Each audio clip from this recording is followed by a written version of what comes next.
Hi everyone, welcome back to Crochet Rocks. Tracy here, and this is a swatch video. So these are the yarns that I've been swatching, and they are Stylecraft, the new ones, Stylecraft Batik Elements Swirl.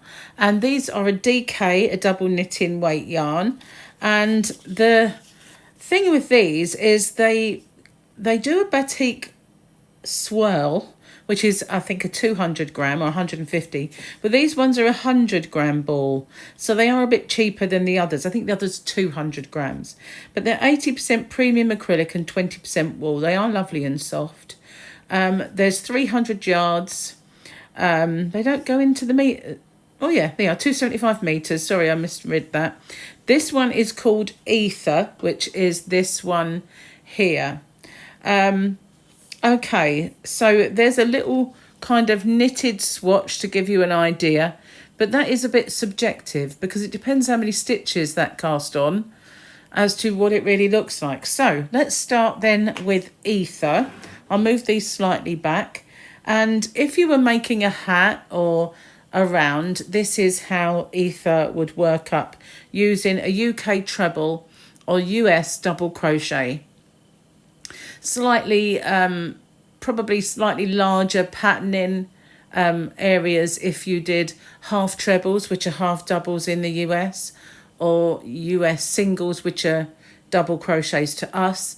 So obviously the different stitches produce a different kind of distance of colour. But those are the colours. I loved working with this.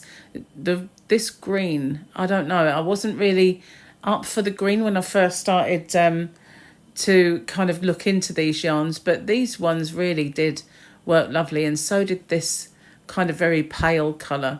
So I did other stitches. So this is what the same yarn looks like in a granny. I think that looks really, really nice. So if you were making perhaps a shawl or a wrap or a blanket, then this would give you an idea of how that works up. But just a little note that this is batik. So Stylecraft also make batik DK, which is a 50-gram ball, and I do stock that in my shop as this, which is hobbyrocks.co.uk. If you haven't found it, there is a link in the description box, and also when you log on to the site, you'll see a promotion of a free ergonomic crochet hook. Lots of offers will appear there. But all of the batik colours work hand in hand with this really, really well. I don't carry all of them, and I haven't got all of these yet, but I do have some more arriving soon. So I've got 3 to show you now, but I will be branching out and getting more of these now that I've worked with them. I'm also going to be doing them as a kit, so with a pattern and the yarn to make that kit. So I did a little swatch showing all the different stitches. So this bottom one is a half treble or a half double in the US. I always like to start with that one. And then I did a row of holes to kind of break it up so that you know that this next section is using a UK treble, so a double crochet in the US. And then this, again, a section of holes, and that one is moss stitch. And I think I love it in moss stitch. I really do. I love the way it kind of, I don't know, it kind of really makes it look like little jewels. So that's all I did in stitch wise with that one. So the next one is called Water. So that's this one here. And all the same, obviously, things apply. So starting with the granny square then, this is what that one looks like as a granny. It does have some browns in it as well, but it's got the blues and the greens and all different shades of them. I really liked this one. It's very, very attractive when you kind of see it. Making a circle with it again. Now this was again with a UK treble or a US double crochet, and that's what it would look like. Lots and lots of different blues coming through in this one. That's Water.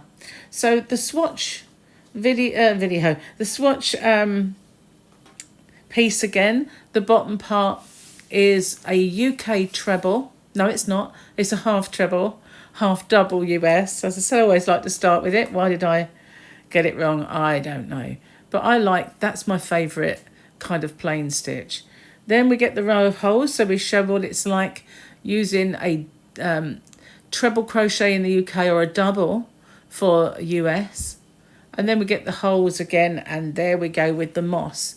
I really, again, love it in the moss stitch. That's just so nice. But I decided on this one to carry on a little bit more. And if I turn it over, you'll see we've got some spike stitches. I did them the wrong way round, obviously, so it became on the back. But there we got some spikes, so I can show you what that looks like.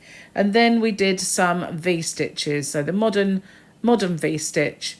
And obviously, with those kind of stitches, it does fan out. Same amount of stitches, but interestingly, if you want a natural shaping, then just go for the moss stitch because it brings it all in very, very tightly. So that was water.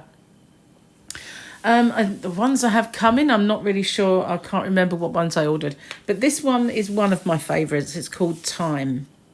Again, all the rest of this information is exactly the same. And this is the Time. And this one and these, I think, are my favourites. But I didn't do such a big circle this time. But this is, if you were making a hat and you wanted to make a circle with a half treble.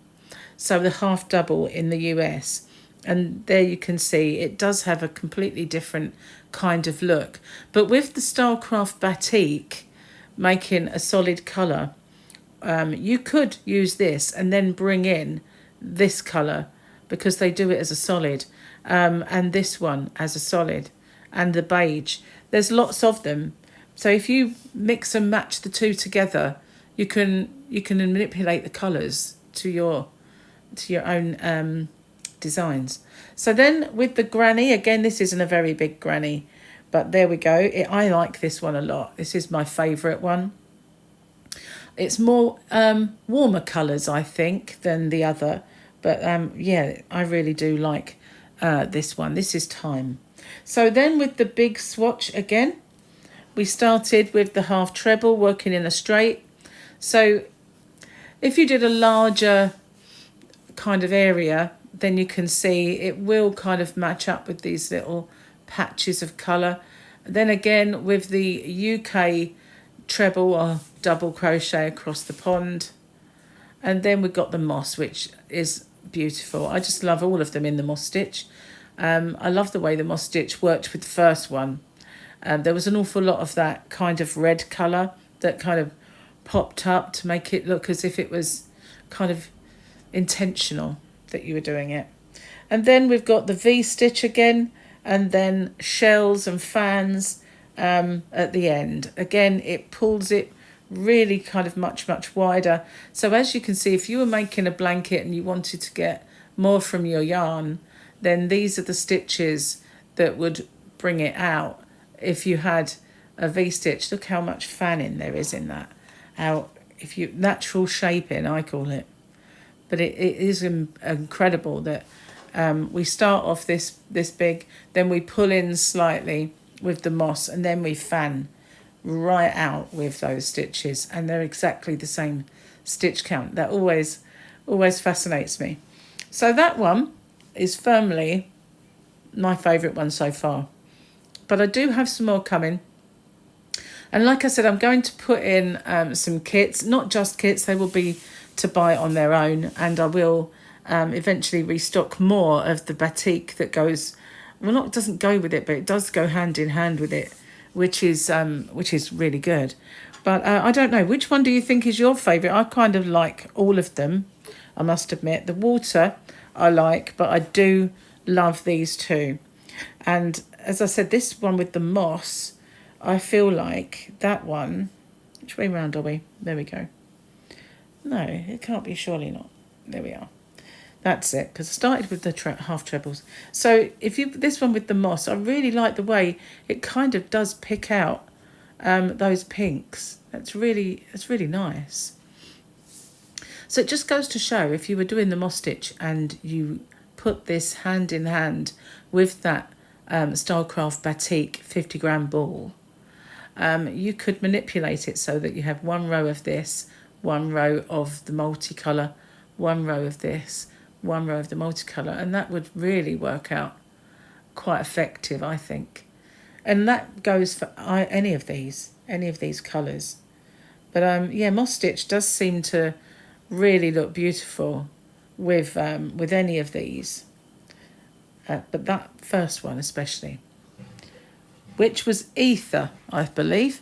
So Ether and Time are my favourite ones. So anyway, that's what they look like swatched up.